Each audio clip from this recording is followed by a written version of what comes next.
When I think of the word changemaker, I think of somebody who has the courage to know that what we are today is not the final stop. We must keep going. And I think that every day when you're motivated by knowing that tomorrow must be better, that's what Changemaker's about. I am excited to be a Parade Changemaker.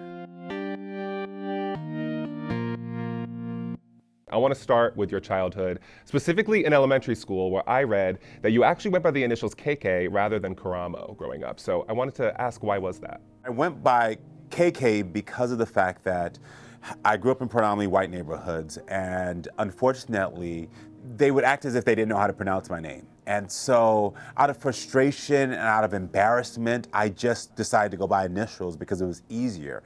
And I look back on it now and I'm always like, oh, I wish I would have had the courage in my young self to say, no, you have to learn how to pronounce my name. You have to respect my name, the name that was given to me. As a young Afro-Latino looking back, how do you feel like maybe those experiences, especially growing up like that, impacted the person you'd later become? Well, I gotta tell you, being in those neighborhoods and having the identities that I hold so true to my heart and so thankful for, it taught me how important it was to not be afraid of where I come from, to not be afraid of using my voice and speaking up. I used to tell people the story that like when I was going to school and I had brought my lunch, I didn't bring like the normal peanut butter and jelly sandwich like other kids, because in my household, my mother cooked a big meal, and so whatever the meal was the night before was what my lunch was the next day. And so I'm bringing in Tupperware in middle school, with like rice and beans and like some type of meat, because that's what I had.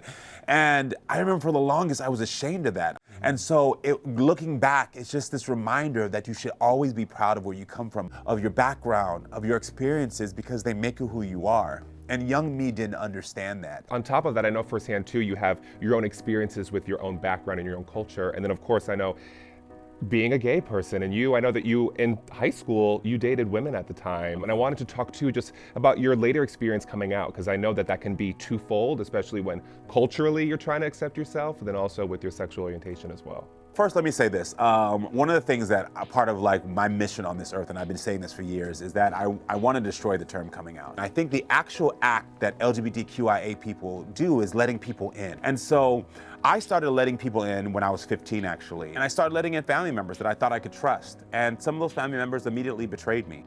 And it taught me that if I do not protect myself and love myself and create my own safety and security, then I would always be at the mercy of somebody else saying, you're safe today and not tomorrow. You are a father, as you mentioned, and I wanted to talk too about how stepping into that role too, with your culture, with your sexuality, and I know that your son also came out as pansexual as well. So talk to me a little bit about that role in your life.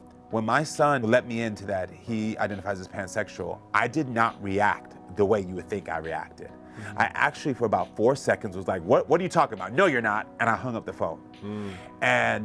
And I tell people this, the internalized homophobia that I experienced was inside of me. I realized the reason that internalized homophobia jumped out is because even though I'm a part of the LGBTQI community, we sometimes don't learn about every part of our own community.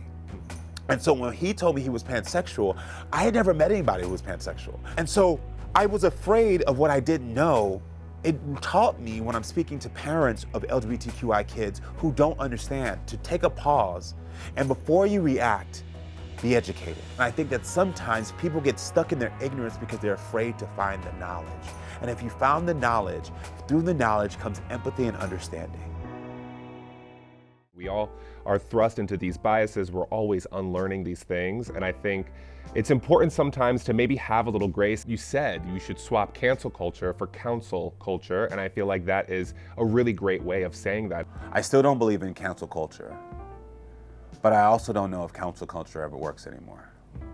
And I say that because most people aren't taking the time to be informed or educated enough so that you can counsel them.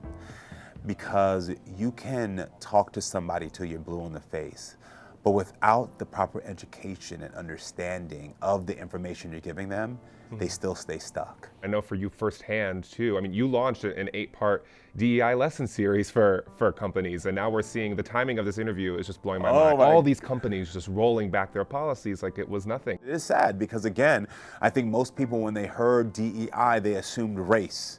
And they forgot that this was something that included women. This is something that included individuals who are disabled. This is something that included so many of us.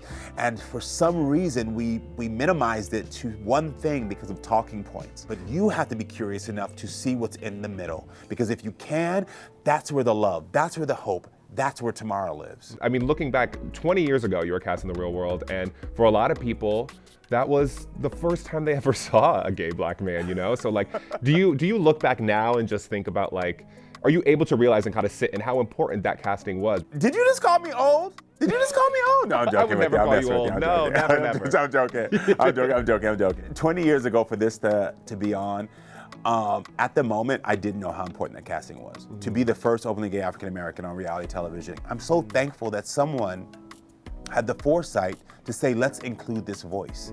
And what The Real World has taught me, and as I go through, and especially like anytime I'm on television, anything I'm doing in my own personal life, is what voice is not being included. And I think that's a constant reminder to me that there are other voices that need to be seen. When voices come together, it's the most beautiful thing. When do we start to think that a singular voice being added to the group now somehow takes away someone else's? No, it becomes harmonious and beautiful. And if people can remember that, they'd be less fearful of a new voice being added and realize all it's gonna do is add something beautiful to the music that we're already making together.